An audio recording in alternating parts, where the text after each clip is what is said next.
Right guys, welcome back to a brand new lesson. Today's lesson is all about getting that elusive in to out swing path to see that we can start to play more draw shots and get rid of that dodgy slice once and for all.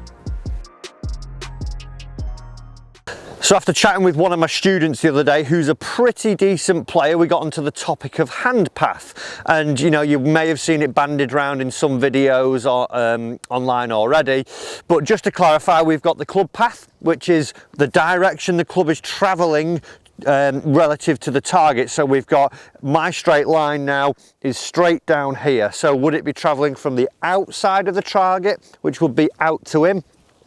Would it be travelling in to out, or would we have an in to in path? So there's three types of club path. Then we also have the hand path. Where are the hands travelling from? Because they're obviously influencing the golf club. We take the grip with our hands and we hold it here, and when we make our swing, they're now influencing what's going on with the club head. The only difference is, if we think of the circle that we're swinging in, the club head's a little bit further out on the circle. So if we do something a little bit closer to the centre, it's going to influence the club in a slightly different manner. So after we got chatting, we were talking about we're trying to get Steve a little bit more on the inside. He's close, he's always 1 degree or 0-ish round from the outside, and then he creeps back to being 2 or 3 from out to in, and his slice comes, but he's really working hard to try and get a little bit of a draw. And predominantly we've focused on what the club head's been doing.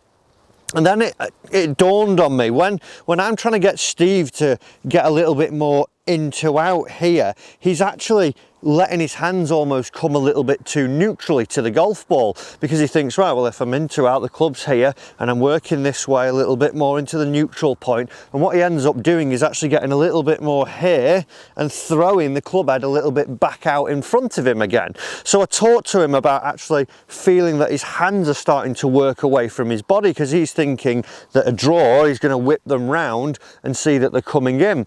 And obviously there is an element of release in the golf swing which would help the hands come back round, but we want to talk about where the hands are travelling into the golf ball. And a cool little drill I got to do with Steve, it's one that, you know, you probably may have seen. Okay, so what I got Steve to do was actually address a golf ball with his golf club firstly, then I took it out of his hands and gave him 3 golf balls. I wanted him to maintain his posture, but then have the balls in his trail hand, because like I say, he was getting a little bit into, he was trying to whip it round here a little bit too much early on, and he was throwing the club head out in front of him and keeping it a little bit from out to in. So we were seeing things when he was starting to throw the golf ball that it was a bit more down this way, straight towards the target. He was thinking here, inside, get the back of the golf ball, and all of a sudden it starts to go a little bit too straight. And the problem with that is the club head being a little bit further out on the arc, it then throws the club head out in front of us a little bit too much unless we hold the angle, which he wasn't doing. So I changed Steve's thought process up, and what I wanted to see him do was make his backswing, but then I wanted to see him, I was stood just out towards where the camera would be here, obviously I'm not square onto the camera, but I was stood a little bit there and I was saying, right Steve, I want you to almost try and knock that golf ball towards me as you're doing it.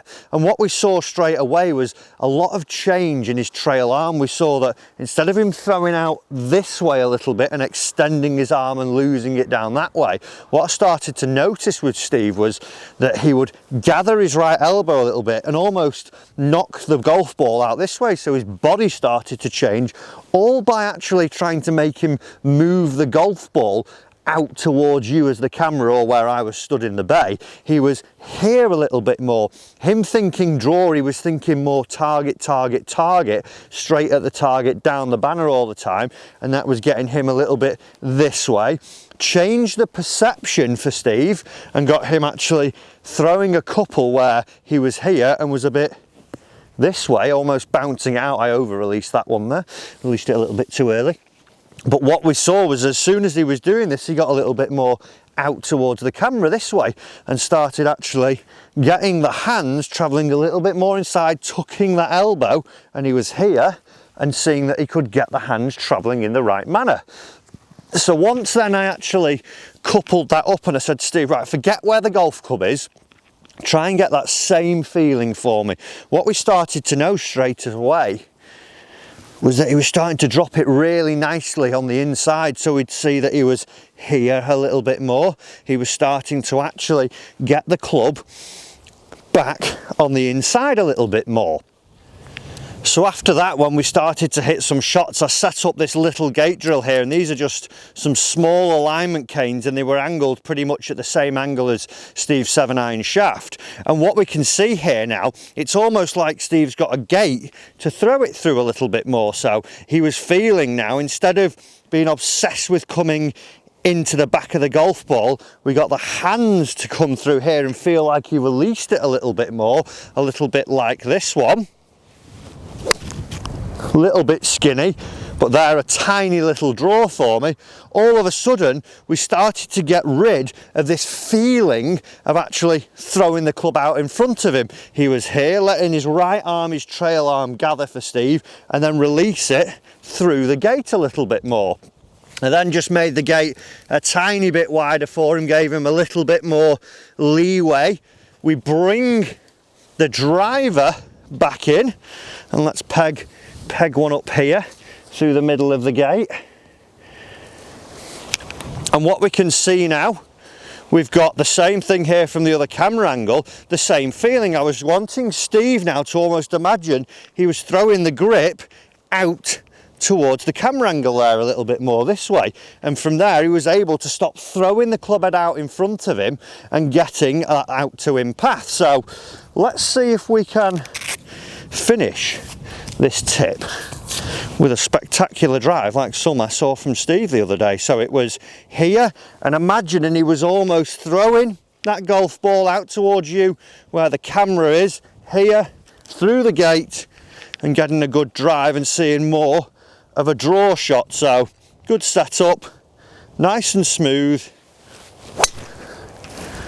Awesome. A little bit skinny, but it's working right to left for me, and as me, I don't normally draw it anyway, but those feelings there, instead of actually controlling the club head a little bit more, imagining where my hands were starting to travel, really allows you to get the feeling of getting a little bit more out to in.